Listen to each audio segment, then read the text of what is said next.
Merchant One, now part of FIS, uses an interchange plus pricing model for credit card processing fees.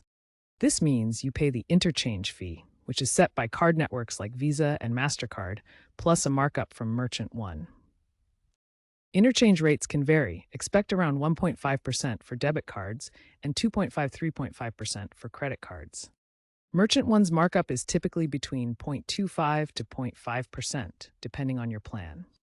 So, for a $100 credit card transaction, you might pay $2.75 in interchange plus an additional 25 to 50 cents, totaling 3 to 3.25%.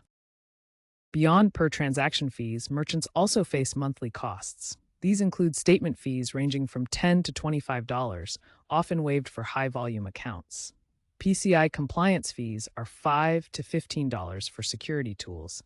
Batch fees range from zero point 0.1 to $0.25 per batch, and chargeback fees can be $15 to $35 each. PCI compliance fees cover essential security tools that protect merchant data. Chargeback fees occur when customers dispute transactions, reversing funds back to them. As an example, a small retail store processing $5,000 monthly could pay a 2.5% per transaction rate plus a $15 monthly statement fee, resulting in an annual cost of approximately $1,650. Let's break down the calculation.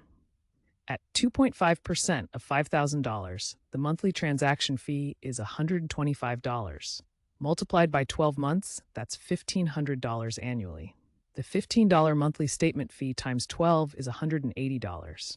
Adding them together gives $1,680, approximately $1,650. This sample fees report shows how various charges add up in a real statement.